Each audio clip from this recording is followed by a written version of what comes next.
ಶಬರಿಮಲೆ ಸ್ವಾಮಿ ಅಯ್ಯಪ್ಪ ಸಿನಿಮಾದ ಈ ದೃಶ್ಯ ಬಹುತೇಕ ಎಲ್ಲರಿಗೂ ಕೂಡ ಪರಿಚಿತವೇ. ಅಯ್ಯಪ್ಪ ಸ್ವಾಮಿ ಮಾತು ಬಾರದ ಕಣ್ಣು ಕಾಣದ ಬಾಲಕನಿಗೆ ಮಾತು ದೃಷ್ಟಿ ಕರುಣಿಸುವ ಭಕ್ತಿ ಪರವಶ ದೃಶ್ಯವಿದು. ಇದು ಸಿನಿಮಾದ ಕಥೆಯಾದ್ರೆ ನಿಜ ಜೀವನದಲ್ಲೂ ಅಯ್ಯಪ್ಪನ ಮಾಲೆ ಧರಿಸಿದ ಬಾಲಕನೊಬ್ಬನಿಗೆ ಮಾತು ಬಂದಿದೆ.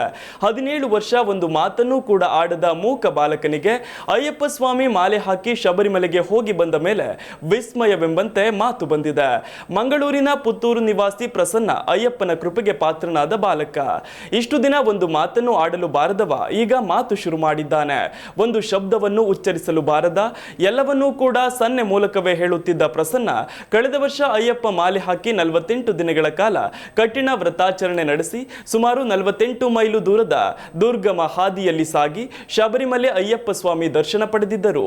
ಈಗ ಬಾಲಕ ಸ್ವಾಮಿಯೇ ಶರಣಮಯ್ಯಪ್ಪ ಅಂತ ಉಚ್ಚರಿಸುತ್ತಾರೆ. ಒಂದಿಷ್ಟು ತೊದಲು ಮಾತುಗಳನ್ನು ಆಡುತ್ತಾರೆ. ಬಾಲಕ ಈ ಬಾರಿಯೂ ಕೂಡ ಅಯ್ಯಪ್ಪನ ಮಾಲೆ ಧರಿಸಿದ್ದು ಸ್ವಾಮಿಯ ದರ್ಶನದ ಬಳಿಕ ಮಾತು ಮತ್ತಷ್ಟು ಸ್ಪಷ್ಟವಾಗುವ ನಂಬಿಕೆ ಇದೆ ಅಂತಿದ್ದಾರೆ ಗುರುಸ್ವಾಮಿಗಳು.